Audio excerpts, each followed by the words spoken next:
Bangurji, good morning. So nice to have you back. Hope all is well at your end. Yeah, good morning. How things looking, sir? We are all trying to understand, perhaps from companies right now, that even though the second wave or the second COVID wave was very high in terms of impact and in terms of job losses and also in terms of life, how come the demand is still so strong?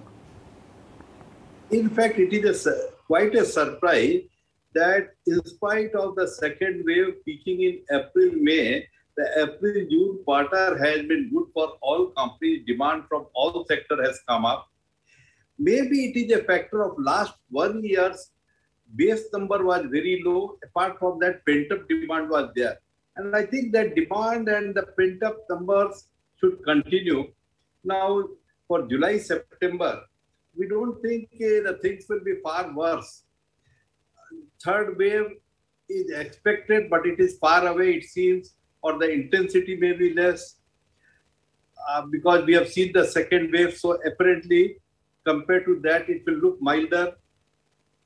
So the things are positive. That we can see from the macro that GST collections are good.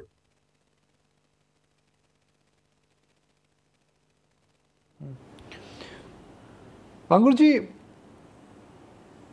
right now cement companies are in a sweet spot, which is suddenly there is demand and capacity built up will take at least 18 to 24 months. Can I say, and I'm using the word achhe din after a long time, can I say the word achhe din are here to stay for cement sector in general for 12 to 18 months looking at the demand and supply scenario? In fact, I personally feel that the achhe din will start. This is good, but after 12 months or so, because the demand is a snowballing effect, then on a higher base, as the base right now is quite low, we are comparing from the last year, so everybody sees 20% growth, 30% growth, but that cannot be always the thing. But on the higher number, after 20 months or so, demand capacity will take much more time. Whatever is in the pipeline will get completed. Any new demand capacity creation will take 3 to 4 years. So maybe after 1 year, real achhe din will start.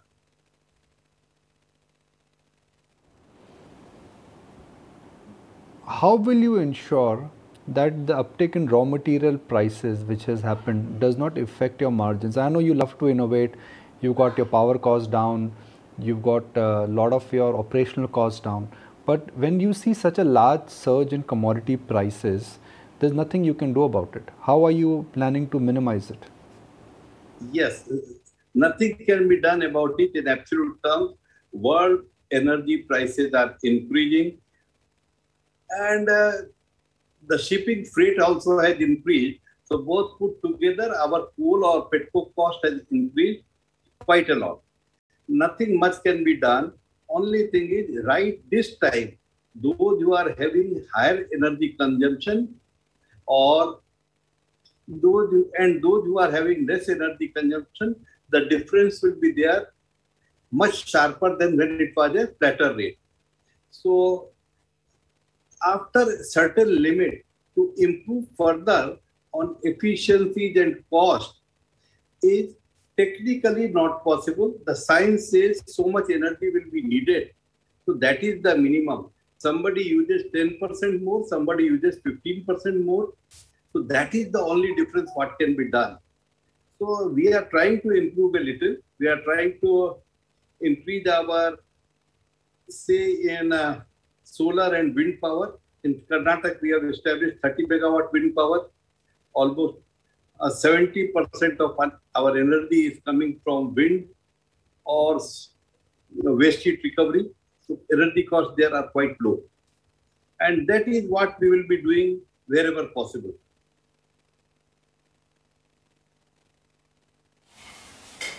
What can you tell us, Mr. Bangur, about the pricing scenario and how your realizations are likely to move forward? Prices scenario till now was good, but prices scenario depends on the so many things.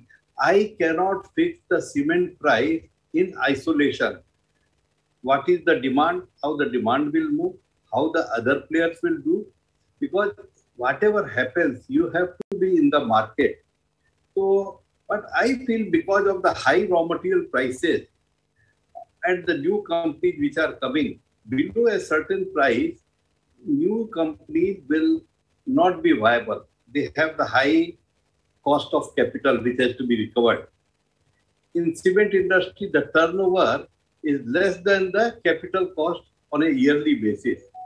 So the cost of capital is very high which has to be recovered. And with more new capacities coming, we expect prices to remain good.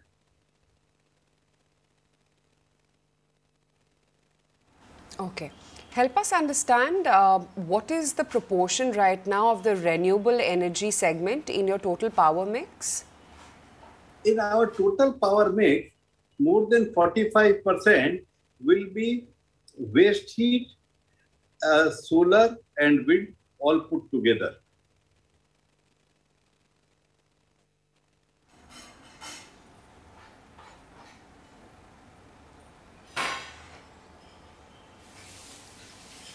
Sure. Also, if you could just tell us a little bit more about, what kind of capacities, in which geographies are you adding? Just a detailed timeline of your CapEx expansion. Right now, in the COVID time, about 2 years back, we had stopped all expansion programs because we are not sure how the things will move. Then in some 8 months back, we have ordered one unit for our Chhattisgarh plant, which will be commissioned sometime in April-June quarter. It is in the progressing well. Now our aim is to put one unit in North India, that is in Rajasthan. That unit we should be, environment clearance is there. We should be able to order within 2 to 3 months.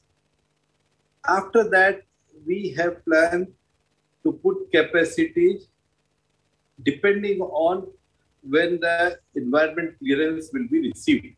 We have got land in Rajasthan also, apart from the where we are putting, and applied there. We have applied in South India also.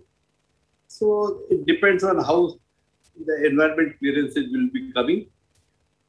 And now the each plant will be about 5 million ton, 3 million ton clinker and 5 million ton cement grinding unit, along with the grinding units put together. We will be starting our grinding unit in Eastern India. We have got the environment clearance in Bengal, Purulia, in another 1 month's time.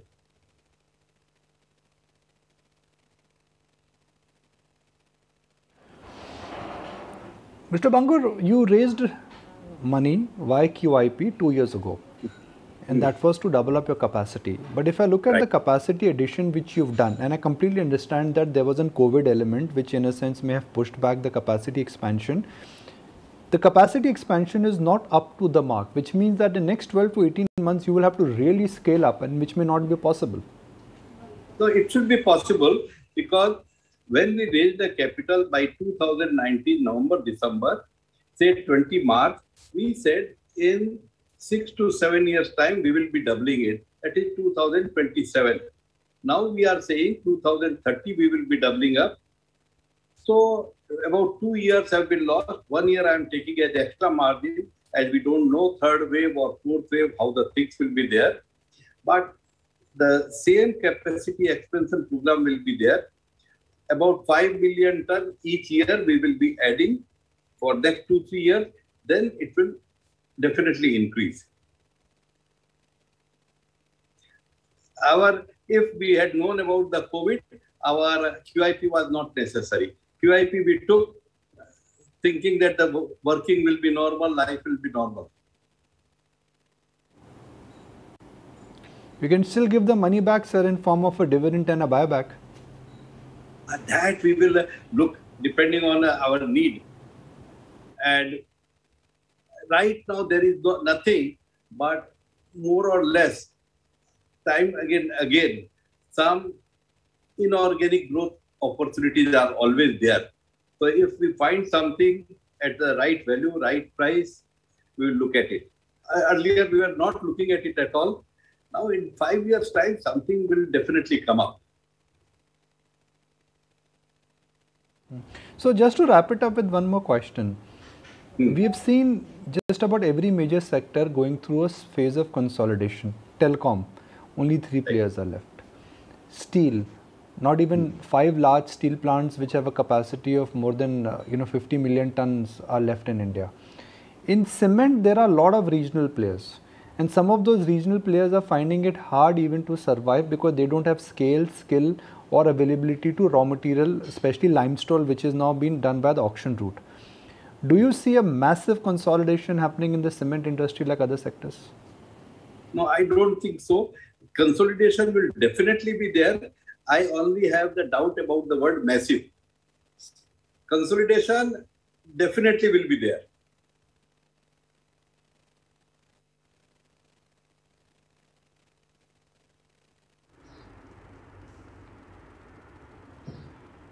Okay. Well, Mr. Bangur, we leave it at that. Thank you so much for joining us this morning to talk about the Q1 numbers, the industry outlook, and of course your CapEx plans as well.